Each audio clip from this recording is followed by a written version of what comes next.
the winner announcement. Assalamualaikum warahmatullahi wabarakatuh.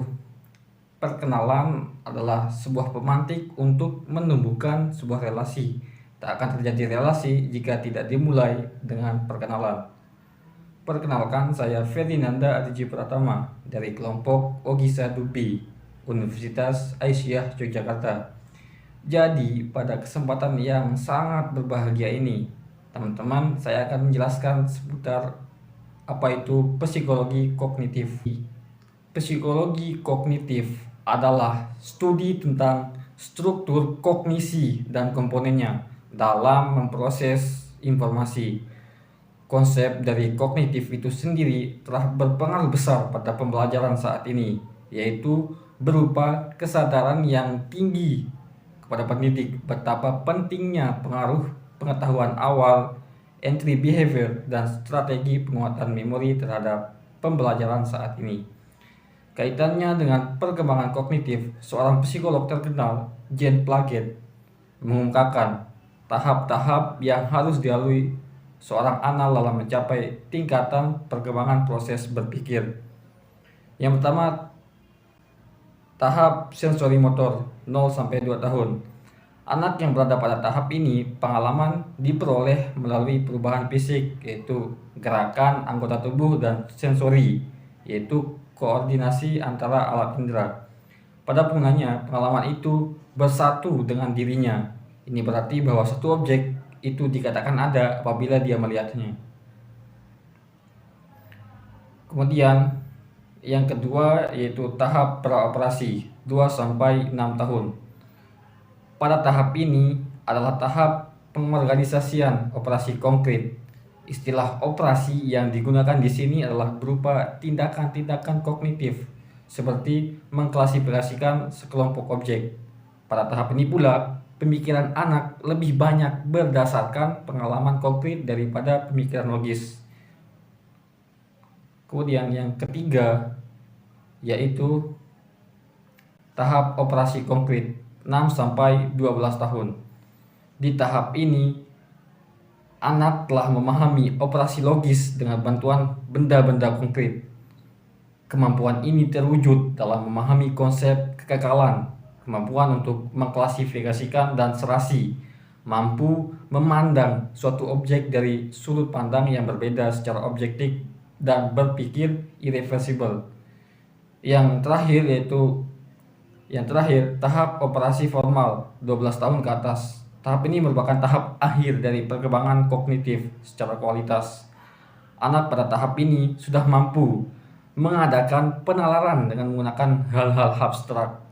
Penalaran yang terjadi dalam struktur kognitifnya telah mampu menggunakan simbol-simbol, ide-ide, abstraksi, dan generalisasi.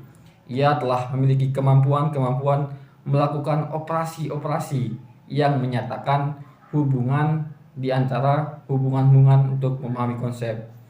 Berdasarkan 4 substansi di atas, seorang psikolog terkenal Jean Piaget berpandangan bahwa pada dasarnya setiap individu sejak kecil sudah memiliki kemampuan untuk mengkonstruksi pengetahuannya sendiri.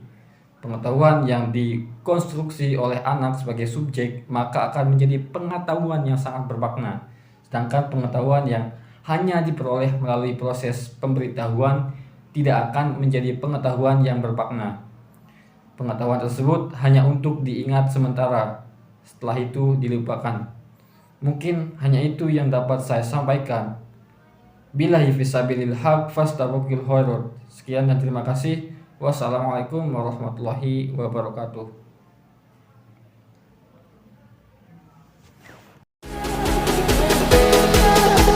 Assalamualaikum warahmatullahi wabarakatuh. Halo teman-teman, perkenalkan nama saya Koyuma Sofiati dari Universitas Proklamasi 45 Yogyakarta, Prodi Psikologi. Nah, teman-teman, kali ini saya akan membahas satu topik yang sudah cukup lazim nih bagi kita, yaitu overthinking. Seringkali kita itu terlampau banyak berpikir sebelum bertindak atau bahkan berburuk sangka terhadap suatu hal. Teman-teman, berpikir sebelum bertindak itu adalah hal yang baik. Tapi ketika sudah berlebihan, hal itu perlu diwaspadai teman-teman, karena bisa saja itu bagian dari overthinking. Nah, apa sih overthinking itu? Jadi, dalam psikologi, overthinking adalah memikirkan sesuatu hal secara berlebihan dan terus-menerus yang bisa berdampak buruk bagi kesehatan mental dan juga fisik. Artinya, overthinking ini merugikan dong. Ya, teman-teman, ada banyak kerugian, tapi seperti yang saya sampaikan sebelumnya, kalau berpikir sebelum bertindak itu hal yang bagus, tapi jangan berlebihan. Karena penelitian telah menunjukkan kalau overthinking itu dapat meningkatkan risiko kesehatan mental dan juga memicu masalah tidur yang bisa mempengaruhi kesehatan secara keseluruhan, membuat kita membuang-buang banyak waktu, menguras banyak tenaga, dan membuat kita terhambat dalam melakukan banyak hal. Maka dari itu, perlu kita untuk mengendalikan overthinking ini. Nah, saya akan berikan tips dalam mengendalikan overthinking. Jadi yang pertama itu adalah percaya atau yakini kalau kita sudah berusaha semaksimal mungkin, apapun hasilnya. Jadi teman-teman, kalau kita melakukan suatu hal, kita harus punya keyakinan kalau kita sudah bekerja keras, kita sudah berusaha semaksimal mungkin. Perihal apapun hasilnya nanti, itulah yang terbaik. Hilangkan pikiran negatif dan jangan memaksakan diri untuk mendapatkan hasil yang sempurna. Yang kedua, pasang target yang hendak dilakukan. Kalau kita ingin melakukan sesuatu, ada baiknya kalau kita membuat sebuah target biar kita itu lebih fokus dan juga terarah, teman-teman. Yang ketiga, belajar menerima diri dari rasa takut yang dialami. Ketika kita melakukan sesuatu, pasti ada rasa takut dan juga cemas. Sehingga kita itu perlu belajar bagaimana cara menerima diri dari rasa takut akan kegagalan itu, teman-teman. Jadi untuk teman-teman yang masih overthinking, pikiran yang ada di kepala kita itu ibarat seperti hujan. Ada waktunya mereda. Jadi jangan memaksakan diri untuk berhenti, tapi belajarlah untuk mengistirahatkan diri. Sekian pembahasan saya. Kalau ada salah mohon dimaafkan, kalau ada yang sayang mohon diungkapkan. Jangan lupa cuci tangan sampai bersih. Sekian dan terima kasih. Di Indonesia, penelitian menunjukkan bahwa 67,8% model remaja di Semarang mengalami kecenderungan eating disorder. Penelitian lain di Jakarta menyatakan sebesar 55% penderita eating disorder ialah remaja usia menengah atas, dengan 13% siswi diantaranya melakukan perilaku muntah dengan sengaja untuk menurunkan berat badan. Lalu, apa itu eating disorder?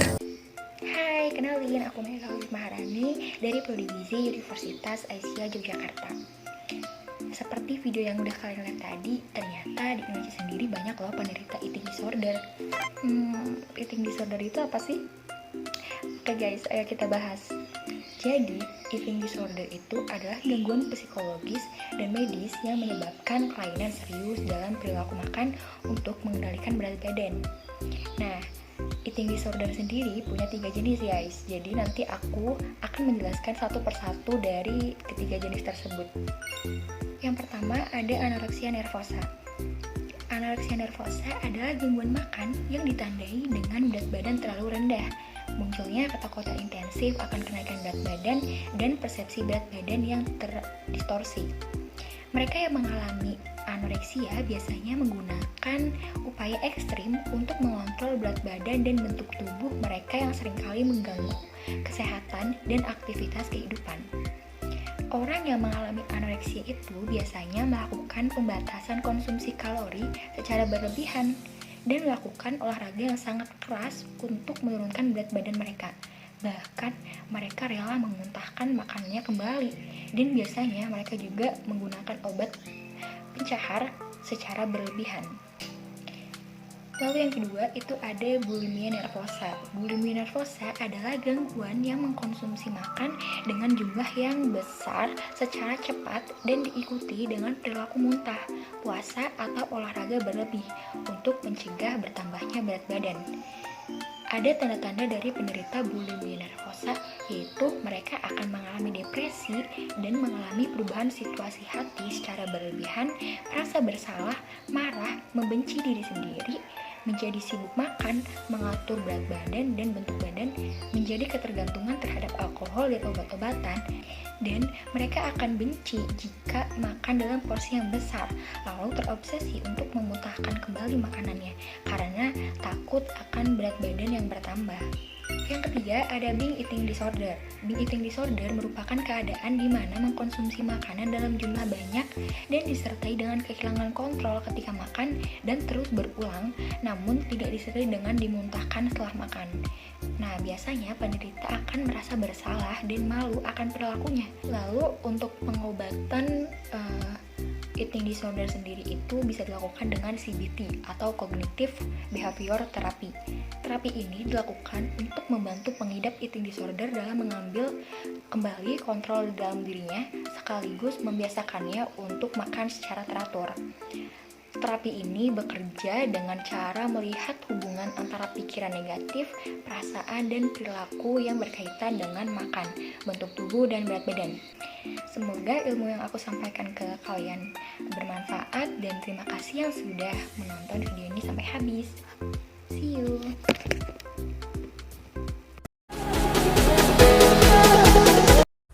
Assalamualaikum warahmatullahi wabarakatuh. Perkenalkan, nama saya Lintang Purwaning Tias. Saya berasal dari Musi Banyuasin, Sumatera Selatan. Saat ini saya sedang menempuh pendidikan S1 di Sekolah Tinggi Psikologi Yogyakarta. Nah, di video kali ini saya akan menjelaskan beberapa macam bidang psikologi. Jadi, psikologi tidak hanya tentang gangguan mental loh. Kalian udah tahu belum sih apa aja bidang yang ada dalam psikologi? Kalau belum, yuk simak video ini. Macam-macam bidang ilmu psikologi. Ada apa aja sih? Yuk kita bahas. Yang pertama ada psikologi klinis. Nah, psikologi klinis ini merupakan spesifikasi yang akan mengarahkan kamu untuk menjadi seorang psikolog. Pada spesifikasi ini, kamu akan mempelajari pola laku manusia dalam kasus yang lebih fokus dan juga mendalam. Nah, kamu juga sudah lepas dari pola umum dan siap untuk menangani berbagai macam gangguan terkait mental manusia. Kemudian yang kedua ada psikologi perkembangan. Cabang psikologi yang satu ini merupakan cabang yang berfokus pada proses perkembangan mental manusia. Pada bidang ini, kamu akan dipersiapkan untuk melakukan observasi pada kasus-kasus perkembangan psikologi mulai dari kanak-kanak hingga manula. Psikologi perkembangan ini juga memungkinkan kamu untuk mengetahui bagaimana berkembangnya manusia, mengenali gangguan-gangguan atau krisis yang terjadi, hingga menentukan cara untuk menghadapinya. Kemudian cabang psikologi yang ketiga itu ada psikologi industri dan juga organisasi atau yang biasa disingkat dengan PIO. Nah, dalam sebuah industri, organisasi atau perkantoran, ada banyak sekali aspek psikologi yang perlu dibahas dan juga dimengerti. Nah, psikologi industri dan organisasi atau PIO ini merupakan cabang psikologi yang khusus untuk mendalami hal tersebut. PIO akan mempersiapkan kamu untuk menempati posisi di bagian sumber daya manusia atau HRD di sebuah perusahaan. Kemudian cabang psikologi yang keempat yakni psikologi pendidikan. Nah, sebagai bidang paling krusial dalam kehidupan manusia, pendidikan ini merupakan suatu hal yang memiliki hubungan erat dengan psikologi. Misalnya, bagaimana sih pendidikan yang tepat untuk anak dalam usia tertentu? Nah, dengan psikologi pendidikan ini, kamu akan mampu membuat pemetaan kebutuhan dan ketepatan akan pendidikan untuk berbagai situasi dan juga kondisi. Kemudian cabang psikologi yang terakhir atau yang kelima ini merupakan psikologi sosial. Sebagai makhluk sosial, manusia selalu terlibat dengan orang lain di dalam hidupnya. Kondisi psikologi dari interaksi manusia sebagai makhluk sosial inilah yang akan dipelajari dan dibahas dalam psikologi sosial. Bidang ini menjelaskan bagaimana konflik sosial dapat terjadi hingga bagaimana seseorang memiliki masalah dalam interaksi sosialnya. The winner is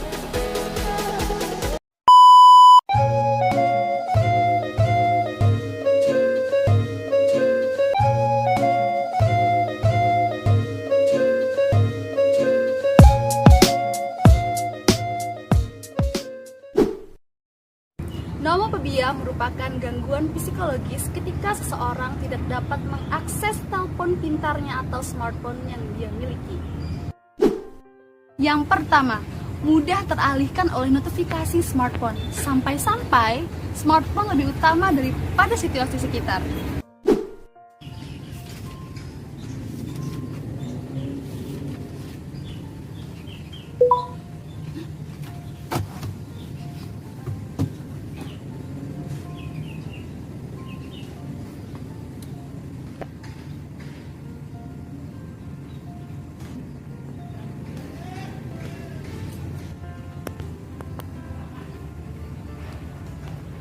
kedua, panik ketika kehilangan sinyal.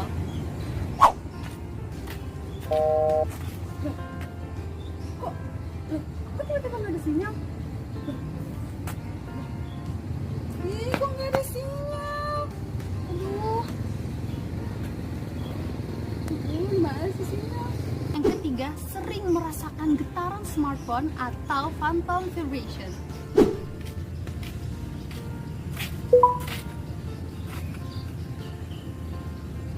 Iya kan aku nggak bawa HP.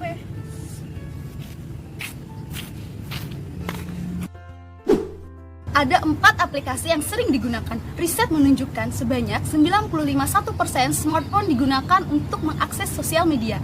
Yang kedua, 72,7% dipakai untuk chattingan.